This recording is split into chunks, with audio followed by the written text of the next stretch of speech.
କଟକର ଜଣେ ପ୍ରସିଦ୍ଧ ସଫ୍ଟୱେର କମ୍ପାନୀରେ ପ୍ରଥମ ଦିନ ଚାକିରିରେ ଯୋଗ ଦେଇଥିଲା ଅଙ୍କିତା। ସେ ଖୁବ୍ ଚଞ୍ଚଳ, ହସଖୁସିଆ ଓ ସବୁବେଳେ ସକାରାତ୍ମକ ଭାବନା ରଖୁଥିବା ଝିଅ। ଅଫିସରେ ପ୍ରବେଶ କରିବା ସମୟରେ ସମସ୍ତେ ଗୋଟିଏ କଥା କହୁଥିଲେ, ସାବଧାନ, ଆଜି ସାର୍ଙ୍କ ମୁଡ୍ ଭଲ ନାହିଁ। କିଏ ସାର୍? ନନ୍ଦିନୀ ଆଶ୍ଚର୍ଯ୍ୟରେ ପଚାରିଲା। ଆମ ସିଇଓ ଆଦିତ୍ୟ ରାୟ। ଖୁବ୍ ରାଗି, ଛୋଟ ଭୁଲକୁ ମଧ୍ୟ ସହିପାରନ୍ତି ନାହିଁ। ଅଙ୍କିତା ହାଲୁକା ହସିଲା। ଦେଖିବା ସେ ସତରେ ଏତେ ଭୟଙ୍କର କି ନୁହେଁ। ସେ କଥା କହୁ କହୁ ମୋଡ଼ ନେଉଥିବା ବେଳେ ହଠାତ୍ କାହା ସହ ଧକ୍କା ହୋଇଗଲା। ତାର ହାତରେ ଥିବା ଫାଇଲ୍ ସବୁ ତଳେ ପଡ଼ିଗଲା। ଆଇ ଏମ୍ ସରି। ସେ ତୁରନ୍ତ ନଇଁପଡ଼ି କାଗଜଗୁଡ଼ାକୁ ଉଠାଇବାକୁ ଲାଗିଲା। ସାମ୍ନାରେ ଠିଆ ହୋଇଥିବା ବ୍ୟକ୍ତି ଗମ୍ଭୀର ସ୍ୱରରେ କହିଲେ, ଅଫିସ୍ ପ୍ରଥମ ନିୟମ, ଚାଲିଲା ବେଳେ ମୋବାଇଲ୍ ଦେଖିବା ନାହିଁ। ଅଙ୍କିତା ମୁଣ୍ଡ ଉଠାଇ ଦେଖିଲା। କଳା ସୁଟ୍, ତୀକ୍ଷ୍ଣ ଦୃଷ୍ଟି ଓ ଶାନ୍ତ କିନ୍ତୁ କଠୋର ମୁହଁ। ସେ ଥିଲେ ଆଦିତ୍ୟ ରାୟ। ସେ ଆଉ କିଛି ନ କହି ଚାଲିଗଲେ। ଅଙ୍କିତା ଧୀରେ କହିଲା, ଓହୋ, ଏତେ ରାଗି? ଦୂରରୁ ଆଦିତ୍ୟ ସେ କଥା ଶୁଣୁଥିଲେ। ତାଙ୍କ ମୁହଁରେ ଅତି ସାମାନ୍ୟ ହସ ଦେଖାଗଲା, କିନ୍ତୁ ତୁରନ୍ତ ଲୁଚିଗଲା। ସେହିଦିନ ସନ୍ଧ୍ୟାରେ ଭାରୀ ବର୍ଷା ଆରମ୍ଭ ହେଲା। ଅଙ୍କିତା ବସ୍ଷ୍ଟାଣ୍ଡରେ ଛତା ବିନା ଠିଆ ହୋଇଥିଲା। ହଠାତ୍ ତା ପାଖରେ ଗୋଟିଏ କାର୍ ଆସି ରହିଲା। କାର୍ର କାଚ ତଳକୁ ଖସିଲା। ଆଦିତ୍ୟ ଶାନ୍ତ ସ୍ୱରରେ କହିଲେ, ବର୍ଷା ଆହୁରି ବଢ଼ିବ। ଚାହିଁଲେ ମୁଁ ଆପଣଙ୍କୁ ଘର ପର୍ଯ୍ୟନ୍ତ ଛାଡ଼ି ଦେଇପାରେ। ଅଙ୍କିତା ଆଶ୍ଚର୍ଯ୍ୟରେ ତାଙ୍କୁ ଚାହିଁଗଲା। ଯେଉଁ ଲୋକକୁ ସମସ୍ତେ ଖଡ଼ୁସ୍, ରାଗି ବୋଲି କହୁଥିଲେ, ସେହି ଲୋକଙ୍କ ମନରେ ଏତେ ଯତ୍ନ ଥାଇପାରେ ବୋଲି ସେ କେବେ ଭାବି ନ ଥିଲା। ସେ ହାଲୁକା ହସି କହିଲେ, ଧନ୍ୟବାଦ, ମୁଁ ଯିବି। ଆଦିତ୍ୟ କାର୍ର ଦରୱାଜା ଖୋଲିଦେଲେ। ସେହି ବର୍ଷାଭିଜା ସନ୍ଧ୍ୟାରୁ ଦୁହିଁଙ୍କ କାହାଣୀ ଏକ ନୂଆ ମୋଡ଼ ନେବାକୁ ଆରମ୍ଭ କଲା। ପରଦିନ ସକାଳେ ଅଙ୍କିତା ଅଫିସରେ ପହଞ୍ଚିଲା। ଗତକାଲିର ବର୍ଷାଭିଜା ସନ୍ଧ୍ୟା ବାର ବାର ତା ମନକୁ ଆସୁଥିଲା। ସାର୍ ତ ସେତେ ରାଗି ନୁହନ୍ତି। ସେ ନିଜେ ନିଜେ ହସି କହିଲା।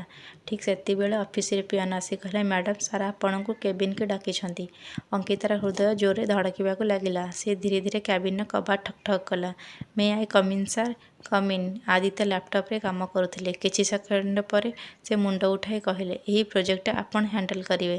ଯଦି କିଛି ଅସୁବିଧା ହୁଏ ସିଧା ମୋତେ ପଚାରିବେ। ଅଙ୍କିତା ଆଶ୍ଚର୍ଯ୍ୟ ହୋଇଗଲା। ସାର୍, ମୁଁ ତ ନୂଆ, ସେଥିପାଇଁ ଶିଖିବେ। ଆଦିତ୍ୟ ଶାନ୍ତ ସ୍ୱରରେ କହିଲେ। ସାରାଦିନ କାମ କରି କରି ସନ୍ଧ୍ୟା ହୋଇଗଲା। ଅଫିସରେ ପ୍ରାୟ ସମସ୍ତେ ଚାଲିଯାଇଥିଲେ। ଅଙ୍କିତା ଏପର୍ଯ୍ୟନ୍ତ ଫାଇଲ୍ ଦେଖୁଥିଲା। ହଠାତ୍ ତା ଟେବୁଲ ଉପରେ ଗୋଟିଏ କପ୍ ଗରମ କଫି ରଖାଗଲା। ସେ ଚମକି ଉପରକୁ ଚାହିଁଲା। ଆଦିତ୍ୟ ଠିଆ ହୋଇଥିଲେ। ଏତେ ଦେର ପର୍ଯ୍ୟନ୍ତ କାମ କରୁଛନ୍ତି, କଫି ପିଇ ନିଅନ୍ତୁ। ଅଙ୍କିତା ହସି କହିଲା, ଧନ୍ୟବାଦ ସାର୍। ଆଦିତ୍ୟ ହାଲୁକା ସ୍ୱରରେ କହିଲେ, ଅଫିସରେ ସମସ୍ତେ ମୋତେ ରାଗି ଭାବନ୍ତି। ଅଙ୍କିତା ମଜା କରି କହିଲା, ସତ କହିବି, ପ୍ରଥମ ଦିନ ମୁଁ ମଧ୍ୟ ସେହିଭଳି ଭାବିଥିଲି। ପ୍ରଥମ ଥର ପାଇଁ ଆଦିତ୍ୟ ଖୋଲା ମନରେ ହସିଦେଲେ। ଆଉ ଏବେ ଲାଗୁଛି ଆପଣ ରାଗି କମ୍, ଚୁପଚାପ ଅଧିକ। ଦୁହେଁ କିଛି ମୁହୂର୍ତ୍ତ ନୀରବ ରହିଲେ। ବାହାରେ ପୁଣି ବର୍ଷା ଆରମ୍ଭ ହୋଇଗଲା। ଆଦିତ୍ୟ କାଚ ବାହାରକୁ ଚାହିଁ କହିଲେ, ମୋତେ ବର୍ଷା ବହୁତ ଭଲ ଲାଗେ, କାରଣ ଏହି ଶବ୍ଦ ବିନା ଅନେକ କଥା କହିଦିଏ। ଅଙ୍କିତା ତାକୁ ଚାହିଁ ଧୀରେ କହିଲା, କେବେ କେବେ ଲୋକମାନେ ମଧ୍ୟ ସେମିତି ହୁଅନ୍ତି।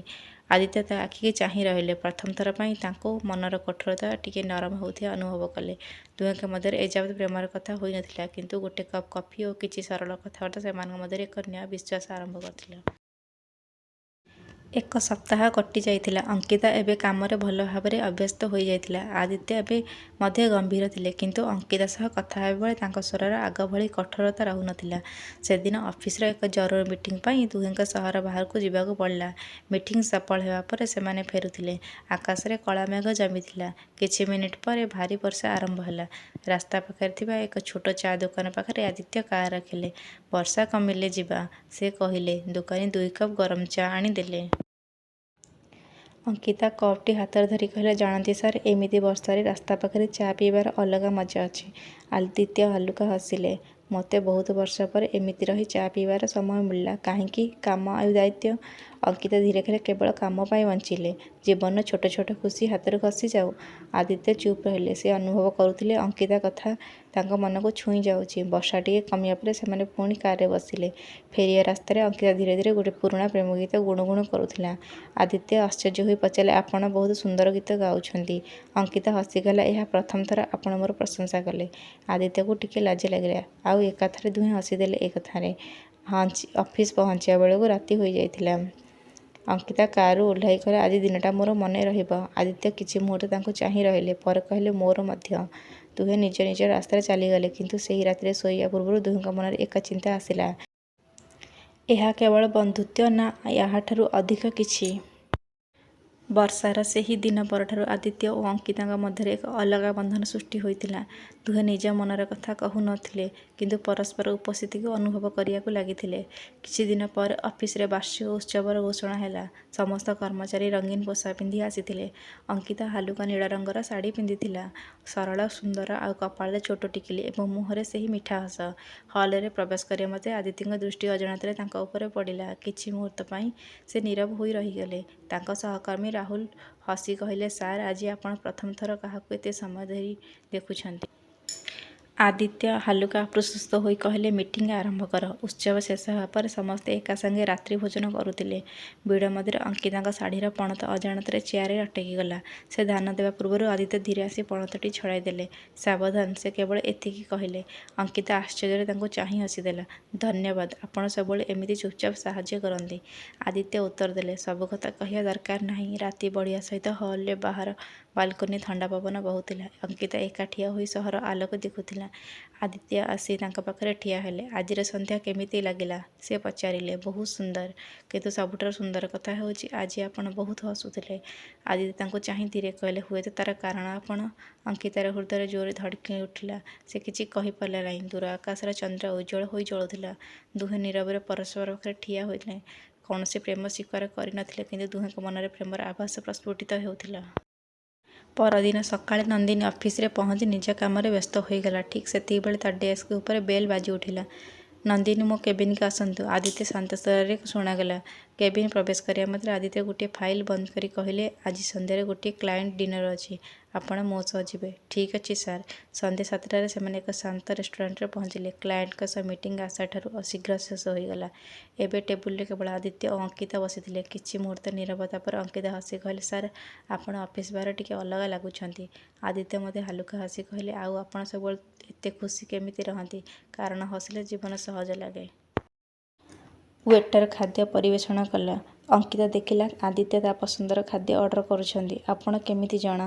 ଆଦିତ୍ୟ ଶାନ୍ତ ସ୍ୱରରେ କହିଲା, ସେଦିନ ଅଫିସରେ କ୍ୟାଣ୍ଟିନରେ ଆପଣ ଏହି ଖାଦ୍ୟ ନେଇଥିଲେ, ମନେ ଥିଲା? ଅଙ୍କିତା କିଛିକ୍ଷଣ ଚୁପ୍ ରହିଲା। ତା ମନରେ ଏକ ମିଠା ଅନୁଭୂତି ଜାଗି ଉଠିଲା। ଖାଇସାରି ସେମାନେ ରେଷ୍ଟୁରାଣ୍ଟ ବାହାରକୁ ଆସିଲେ। ରାତିର ପବନ ଖୁବ୍ ଶାନ୍ତ ଥିଲା। ହଠାତ୍ ଅଙ୍କିତାଙ୍କ ପାଦ ଖସିଗଲା। ସେ ପଡ଼ିଯିବା ପୂର୍ବରୁ ଆଦିତ୍ୟ ତାଙ୍କ ହାତ ଧରିନେଲେ। ଦୁହେଁ କିଛି ମୁହୂର୍ତ୍ତ ପରସ୍ପର ଆଖିକୁ ଚାହିଁ ରହିଥିଲେ। ଆପଣ ଠିକ୍ ଅଛନ୍ତି? ଆଦିତ୍ୟ ଧୀରେ ପଚାରିଲା। ହଁ, ଧନ୍ୟବାଦ।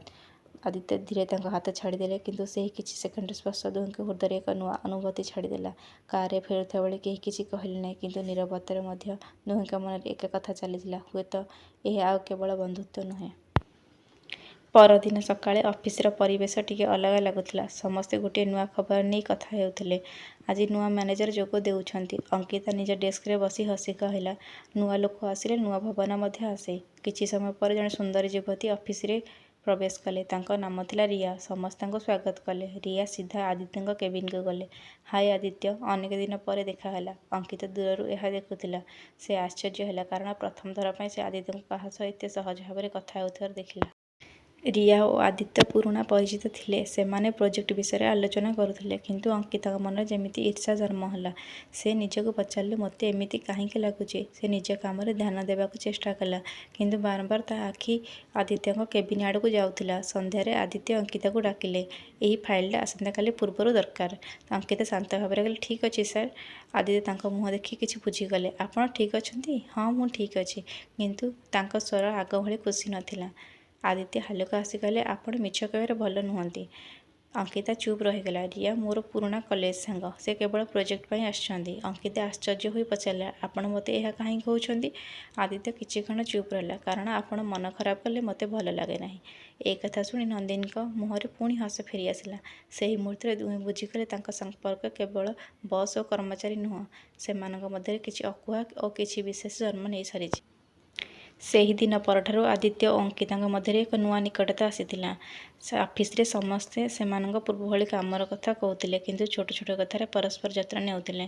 ଆଦିତ୍ୟ ଏବଂ ଅଙ୍କିତାଙ୍କ ହସ ଦେଖିବାକୁ ଅଜାଣତରେ ଅପେକ୍ଷା କରୁଥିଲେ। ଆଉ ଅଙ୍କିତା ଆଦିତ୍ୟଙ୍କ ଗମ୍ଭୀର ମୁହଁ ପଛରେ ଲୁଚିଥିବା ସେହି ଭଲ ମଣିଷକୁ ଦେଖିପାରୁଥିଲେ। ଗୋଟିଏ ଶୁକ୍ରବାର ଦିନ ଆଦିତ୍ୟ ଅଙ୍କିତାକୁ କହିଲେ, ଆଜି ସନ୍ଧ୍ୟାରେ ଆପଣ ଟିକେ ସମୟ ଦେଇପାରିବେ? ଅଙ୍କିତା ଆଶ୍ଚର୍ଯ୍ୟ ହୋଇ ପଚାରିଲା, କୌଣସି ଅଫିସରେ କାମ ଅଛି କି? ଆଦିତ୍ୟ ହାଲୁକା ହସି କହିଲେ, ନା ଏଥର କୌଣସି କାମ ନାହିଁ। ସନ୍ଧ୍ୟାରେ ଆଦିତ୍ୟ ନିଜ କାର୍ ନେଇ ଅଙ୍କିତାକୁ ନେବାକୁ ଆସିଲେ। ଅଙ୍କିତା ଆଶ୍ଚର୍ଯ୍ୟ ହୋଇଗଲା। ଆମେ କେଉଁଠିକି ଯାଉଛେ? ଯେଉଁଠାରେ ମୁଁ ମୋର ମନର ଶାନ୍ତି ପାଏ। କିଛି ସମୟ ପରେ କାର୍ ସହର ବାହାରେ ଏକ ସୁନ୍ଦର ନଦୀ ପାଖରେ ରହିଲା। ସୂର୍ଯ୍ୟ ଅସ୍ତ ହେଉଯାଉଥିଲା। ଆକାଶରେ କମଳା ରଙ୍ଗର ଆଲୋକ ଛାଇ ଯାଇଥିଲା। ଅଙ୍କିତା ଚାରିପାଖକୁ ଦେଖି ଖୁସି ହୋଇ କହିଲା, ବହୁତ ସୁନ୍ଦର ଜାଗା। ଆଦିତ୍ୟ ଧୀରେ କହିଲା, ମୁଁ ଏଠାକୁ ବହୁତ ସମୟ ଏକା ଆସେ, କିନ୍ତୁ ଆଜି ପ୍ରଥମ ଥର କାହାକୁ ସାଙ୍ଗରେ ଆଣିଛି। ଅଙ୍କିତା ତାଙ୍କୁ ଦେଖି ଚାହିଁ ରହିଲା। ମୋତେ କାହିଁକି? ଆଦିତ୍ୟ କିଛି ମୁହୂର୍ତ୍ତ ନୀରବ ରହି କହିଲେ, କାରଣ ଆପଣ ଆସିବା ପରେ ମୋ ଜୀବନ ଟିକେ ବଦଳି ଯାଇଛି। ଅଙ୍କିତାଙ୍କ ହୃଦୟ ଧଡ଼କି ଉଠିଲା। ଆପଣ ପୂର୍ବରୁ ଖୁବ୍ ରାଗିଥିଲେ। ସେ ହସି କହିଲା। ଆଦିତ୍ୟ ମଧ୍ୟ ହସିଲେ। ହଁ, କିନ୍ତୁ ଆପଣ ମୋତେ ଶିଖାଇଲେ ଯେ ସବୁବେଳେ କଠୋର ରହିବା ଦରକାର ନାହିଁ। ସେ ପକେଟରୁ ଏକ ଛୋଟ ଉପହାର ବାହାର କଲେ।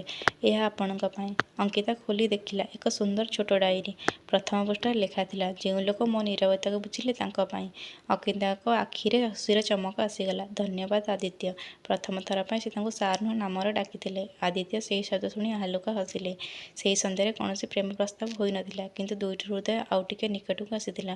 ଏବେ କେବଳ ଗୋଟିଏ କଥା ବାକି ଥିଲା, ସେମାନେ କେବେ ନିଜର ମନର କଥାକୁ ପରସ୍ପରକୁ କହିବେ।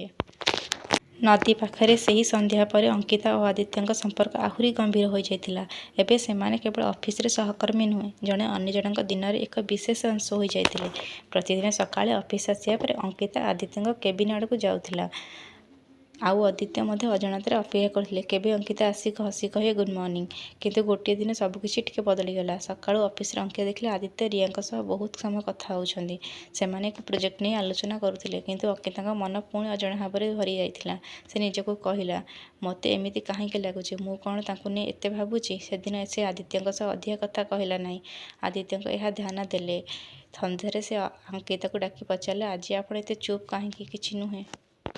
ଆପଣ ପୁଣି ମିଛ କହୁଛନ୍ତି। ଅଙ୍କିତା ଚୁପ୍ ରହିଲା। ଆଦିତ୍ୟ ଧୀରେ କହିଲେ, ଯଦି ମୋର କୌଣସି କଥା ଆପଣଙ୍କୁ ଖରାପ ଲାଗିଛି କୁହନ୍ତୁ। ଅଙ୍କିତା ଟିକେ ଅଭିମାନ କରି କହିଲା, ଆପଣଙ୍କୁ ସବୁ କଥା କହିବା ଦରକାର ନାହିଁ। ଆପଣଙ୍କ ନିଜ ଲୋକ ଅଛନ୍ତି କଥା ହେବା ପାଇଁ। ଆଦିତ୍ୟ ଆଶ୍ଚର୍ଯ୍ୟ ହୋଇଗଲା। କିଛି ସେକେଣ୍ଡ ପରେ ତାଙ୍କ ମୁହଁରେ ହାଲୁକା ହସ ଆସିଲା। ଆପଣ ରିୟା ପାଇଁ ରାଗିଛନ୍ତି କି? ଅଙ୍କିତା କିଛି କହିଲା ନାହିଁ। ଆଦିତ୍ୟ ହସି କହିଲେ, ରିୟା କେବଳ ମୋର ପୁରୁଣା ସାଙ୍ଗ, କିନ୍ତୁ ଆଜି ପ୍ରଥମ ଥର ମୁଁ ଖୁସି ହେଲି। କାହିଁକି? କାରଣ ଆପଣ ମୋ ପାଇଁ ଟିକେ ଚିନ୍ତା କରୁଛନ୍ତି ବୋଲି ଜାଣିଲି। ଅଙ୍କିତା ଲଜ୍ଜାରେ ଅନ୍ୟ ଆଡ଼କୁ ଚାହିଁଲା। ମୁଁ ସେମିତି କିଛି କହିନି। ଆଦିତ୍ୟ ଧୀରେ କହିଲେ, କେବେ କେବେ ନ କହିଲେ ମଧ୍ୟ ଆଖି ସବୁ କହିଦିଏ। ଏକଥା ଶୁଣି ଅଙ୍କିତାଙ୍କ ମୁହଁରେ ହସ ଫେରିଆସିଲା। ବାହାରେ ହାଲୁକା ବର୍ଷା ଆରମ୍ଭ ହୋଇଥିଲା।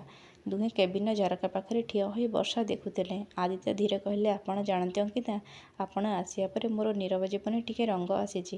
ଅଙ୍କିତା ତାଙ୍କୁ ଦେଖି ଚାହିଁ ହସିଲା। ସେହିଦିନ ପ୍ରଥମ ଥର ପାଇଁ ଦୁହେଁ ସେହିଦିନ ପରେ ଆଦିତ୍ୟ ଓ ଅଙ୍କିତାଙ୍କ ମଧ୍ୟରେ ଆଉ ଏକ ବିଶ୍ୱାସ ତିଆରି ହୋଇଥିଲା। ଏବେ ଦୁହେଁ ନିଜର ମନ କଥା ଟିକିଏ ଟିକିଏ କରି ପରସ୍ପରକୁ ବାଣ୍ଟିବାକୁ ଲାଗିଥିଲେ।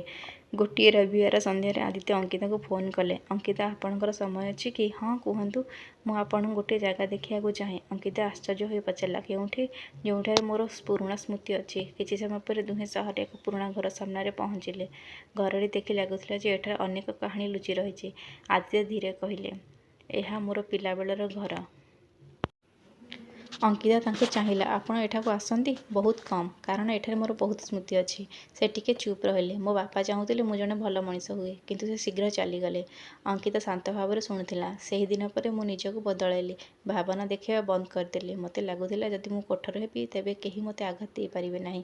ଅଙ୍କିତାର ଆଖିରେ ଲୁହ ଆସିଗଲା। ସେ ଧୀରେ କହିଲା, କିନ୍ତୁ ଆପଣଙ୍କ ହୃଦୟ ତ ଏବେ ବି ମଧ୍ୟ କୋମଳ ଅଛି। ଆଦିତ୍ୟ ତାଙ୍କୁ ଚାହିଁ ରହିଲେ।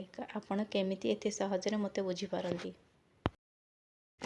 ଅଙ୍କିତା ହସି କହିଲା, କାରଣ ମୁଁ ଆପଣଙ୍କ ରାଗକୁ ନୁହେଁ, ଆପଣଙ୍କ ମନକୁ ଦେଖିଛି। ଏହି କଥା ଶୁଣି ଆଦିତ୍ୟଙ୍କ ଆଖିରେ ଏକ ନୂଆ ଭାବ ଦେଖାଗଲା। ସେ ପ୍ରଥମ ଥର ପାଇଁ ଅନୁଭବ କଲେ କେହି ଜଣେ ଅଛନ୍ତି ଯେ ତାକୁ ବଦଳାଇବାକୁ ନୁହେଁ, ବୁଝିବାକୁ ଚାହୁଁଛନ୍ତି। ଫେରିବା ସମୟରେ ହାଲୁକା ବର୍ଷା ଆରମ୍ଭ ହେଲା। ଆଦିତ୍ୟ ଛତା ଖୋଲି ଅଙ୍କିତାଙ୍କ ଉପରେ ଧରିଲେ। ଅଙ୍କିତା ହସି କହିଲେ, ଆପଣ ସବୁବେଳେ ମୋର ଯତ୍ନ ନିଅନ୍ତି। ଆଦିତ୍ୟ ଧୀରେ ଉତ୍ତର ଦେଲେ, ହୁଏତ ଏବେ ଆପଣ ମୋ ପାଇଁ ଖାସ୍ ହୋଇଯାଇଛନ୍ତି। ଅଙ୍କିତା ଲଜ୍ଜାରେ ହସିଦେଲା। ସେହି ରାତିରେ ଦୁହେଁ ନିଜ ନିଜ ଘରେ ଏକଥା ଭାବୁଥିଲେ, କେବେ ନା କେବେ ଏହି ଅକୁହା ପ୍ରେମକୁ ଶବ୍ଦ ହେବାକୁ ପଡ଼ିବ। ସେହି ଦିନଠାରୁ ଆଦିତ୍ୟଙ୍କ ମନରେ ଗୋଟିଏ କଥା ଉଙ୍କି ମାରୁଥିଲା, ଅଙ୍କିତାଙ୍କୁ ନିଜ ମନର କଥା କହିବାକୁ ପଡ଼ିବ। କିନ୍ତୁ ଯିଏ ସାରା ଦୁନିଆ ସାମ୍ନାରେ ନିର୍ଭୟ ରହୁଥିଲେ, ସେହି ଆଦିତ୍ୟ ଅଙ୍କିତା ସାମ୍ନାରେ ଆସିଲେ ନିଜ ହୃଦୟର ଧଡ଼କନ ଲୁଚାଇ ପାରୁନଥିଲେ। ଗୋଟିଏ ସନ୍ଧ୍ୟାରେ ଅଫିସ ପରେ ଆଦିତ୍ୟ ଅଙ୍କିତାକୁ କହିଲେ, ଆଜି ମୋ ସହ ଟିକେ ଚାଲିବେ? ଅଙ୍କିତା ହସି ପଚାରିଲା, କେଉଁଠି? ଯେଉଁଠାରେ ମୁଁ ଗୋଟିଏ କଥା କହିବାକୁ ଚାହେଁ। ଦୁହେଁ ସେହି ପୁରୁଣା ନଦୀ ପାଖକୁ ଗଲେ, ଯେଉଁଠାରେ ଆଦିତ୍ୟ ପ୍ରଥମ ଥର ଅଙ୍କିତାକୁ ନିଜ ମନର ଦ୍ୱାର ଖୋଲିଥିଲେ। ଚନ୍ଦ୍ରର ଆଲୋକ ପାଣି ଉପରେ ପଡ଼ିଥିଲା। ହାଲୁକା ପବନ ବହୁଥିଲା। ଆଦିତ୍ୟ କିଛି ସମୟ ଚୁପ୍ ରହିଲେ। ଅଙ୍କିତା ହସି କହିଲା, ଆପଣ ତ ସବୁବେଳେ ନିଷ୍ପତ୍ତି ନେବାର ତେଜ। ଆଜି ଏତେ ଚୁପ୍ କାହିଁକି? ଆଦିତ୍ୟ ତାଙ୍କୁ ଚାହିଁ କହିଲେ, କାରଣ ଆଜିର କଥାଟା ମୋ ଜୀବନର ସବୁଠାରୁ ବଡ଼ ନିଷ୍ପତ୍ତି। ଅଙ୍କିତା ଚୁପ୍ ହୋଇଗଲା। ଆଦିତ୍ୟ ଧୀରେ କହିଲେ, ଅଙ୍କିତା, ଆପଣ ମୋ ଜୀବନରେ ଆସିବା ପୂର୍ବରୁ ମୋତେ ଲାଗୁଥିଲା ଯେ ମୁଁ ଏକା ରହିପାରିବି। ମୋତେ କାହାର ଆବଶ୍ୟକତା ନାହିଁ। ସେ ଟିକେ ହସିଲେ, କିନ୍ତୁ ଆପଣ ଆସି ସବୁ ବଦଳାଇ ଦେଲେ। ଆପଣଙ୍କ ହସ ମୋର ଖୁସି ହୋଇଗଲା। ଆପଣଙ୍କ ଦୁଃଖ ମୋର ଚିନ୍ତା ହୋଇଗଲା। ଅଙ୍କିତାଙ୍କ ଆଖିରେ ଖୁସିରେ ଲୁହ ଆସିଗଲା। ଆଦିତ୍ୟ ତାଙ୍କ ହାତ ଧରି ଧୀରେ କହିଲେ, ମୁଁ ଜାଣିନି ପ୍ରେମକୁ କେମିତି ପ୍ରକାଶ କରନ୍ତି, କିନ୍ତୁ ମୁଁ ଜାଣେ ଯେ ମୋର ପ୍ରତ୍ୟେକ ଆସନ୍ତାକାଲି ମୁଁ ଆପଣଙ୍କୁ ଦେଖିବାକୁ ଚାହେଁ। କିଛି ମୁହୂର୍ତ୍ତ ନୀରବତା ପରେ ଅଙ୍କିତା ହସି କହିଲା, ଜାଣନ୍ତି ଆଦିତ୍ୟ, ମୁଁ ମଧ୍ୟ କେବେ ଭାବିନଥିଲି ଯେ ଜଣେ ରାଗୀ ମଣିଷ ମୋ ଜୀବନର ସବୁଠାରୁ ମିଠା କାରଣ ହୋଇଯିବ। ଆଦିତ୍ୟଙ୍କ ମୁହଁରେ ପ୍ରଥମ ଥର ପାଇଁ ଏକ ନିଶ୍ଚିନ୍ତ ହସ ଫୁଟିଲା। ତାହେଲେ? ଅଙ୍କିତା ଲାଜରେ ମୁଣ୍ଡ ନୁଆଁଇ କହିଲା, ହଁ, ମୋତେ ମଧ୍ୟ ଆପଣ ଭଲ ଲାଗନ୍ତି। ସେହି ମୁହୂର୍ତ୍ତରେ ଦୁହିଁଙ୍କ ମଧ୍ୟରେ ଥିବା ସମସ୍ତ ଦୂରତା ଶେଷ ହୋଇଗଲା। ଆଦିତ୍ୟ ଧୀରେ କହିଲେ, ମୁଁ ପ୍ରତିଜ୍ଞା କରୁଛି ମୋତେ ରାଗଠାରୁ ଅଧିକ ମୋର ଭଲ ପାଇବା ଆପଣଙ୍କୁ ମିଳିବ। ଅଙ୍କିତା ହସି କହିଲା, ଆଉ ମୁଁ ପ୍ରତିଜ୍ଞା କରୁଛି ଆପଣଙ୍କ ରାଗୀ ମୁହଁ ପଛରେ ଥିବା ମିଠା ମନକୁ ସବୁବେଳେ ବୁଝିବି। ସେହି ରାତିର ଚନ୍ଦ୍ର ଓ ନଦୀର ଶାନ୍ତ ପାଣି ଓ ଦୁଇଟି ହୃଦୟର ପ୍ରଥମ ଶିକର, ସେମାନଙ୍କ ପ୍ରେମ କାହାଣୀ ସବୁଠାରୁ ସୁନ୍ଦର ଆରମ୍ଭ ହୋଇଥିଲା। ଆଦିତ୍ୟ ଓ ଅଙ୍କିତାଙ୍କ ପ୍ରେମର କଥା ଧୀରେ ଧୀରେ ସମସ୍ତଙ୍କ ମଧ୍ୟରେ ଜଣାପଡ଼ିଲା। ଯେଉଁ ଆଦିତ୍ୟଙ୍କୁ ସମସ୍ତେ ଜଣେ ରାଗୀ, କଠୋର ମଣିଷ ଭାବୁଥିଲେ, ସେହି ଆଦିତ୍ୟ ଏବେ ଅଙ୍କିତାଙ୍କ ସାମ୍ନାରେ ଏକ ସରଳ ଓ ଭଲ ପାଇବାର ଭରା ମଣିଷ ହୋଇଯାଇଥିଲେ। ଗୋଟିଏ ବର୍ଷ ପରେ ସେହି ଦିନ ଆସିଲା ଯାହାକୁ ଦୁହେଁ ଅପେକ୍ଷା କରୁଥିଲେ। ଅଙ୍କିତା ଲାଲ ଶାଢ଼ୀ ପିନ୍ଧି ବିବାହ ମଣ୍ଡପରେ ବସିଥିଲା। ଆଦିତ୍ୟ ତାଙ୍କୁ ଦେଖି କିଛି ମୁହୂର୍ତ୍ତ ପାଇଁ ନୀରବ ହୋଇଗଲେ। କ'ଣ ହେଲା, ଏମିତି କାହିଁକି ଚାହିଁଛନ୍ତି? ଅଙ୍କିତା ହସି ପଚାରିଲା। ଆଦିତ୍ୟ ଧୀରେ କହିଲେ, ଭାବୁଛି ଯେଉଁ ଝିଅଟି ମୋର ରାଗକୁ ଭୟ କରିନଥିଲା, ସେ ଆଜି ମୋର ସାରା ଜୀବନର ସାଥୀ ହେବାକୁ ଯାଉଛି। ଅଙ୍କିତା ହସି କହିଲା, ଆପଣ ରାଗି ଥିଲେ ମାନୁଛି, କିନ୍ତୁ ଆପଣଙ୍କ ମନ ବହୁତ ସୁନ୍ଦର ଥିଲା। ବିବାହ ପରେ ମଧ୍ୟ ଆଦିତ୍ୟଙ୍କ ଯତ୍ନ କମିଲା ନାହିଁ, ବରଂ ଆହୁରି ବଢ଼ିଗଲା। ଗୋଟିଏ ଦିନ ଅଙ୍କିତା ମଜା କରି କହିଲା, ଆପଣ ତ ପୂର୍ବରୁ ବହୁତ ରାଗ କରୁଥିଲେ, ଏବେ କ'ଣ ହେଲା? ଆଦିତ୍ୟ ହସି କହିଲେ, ପୂର୍ବରୁ ମୋ ପାଖରେ ହରେଇବାକୁ କିଛି ନଥିଲା। ଏବେ ମୋ ପାଖରେ ମୋର ସବୁଠାରୁ ମୂଲ୍ୟବାନ ଜିନିଷ ଅଛି, ତୁମେ। ଅଙ୍କିତା ହସି ତାଙ୍କ ହାତ ଧରିଲା। ବର୍ଷ ପରେ ମଧ୍ୟ ସେମାନଙ୍କ ପ୍ରେମ ସେହିଭଳି ରହିଲା।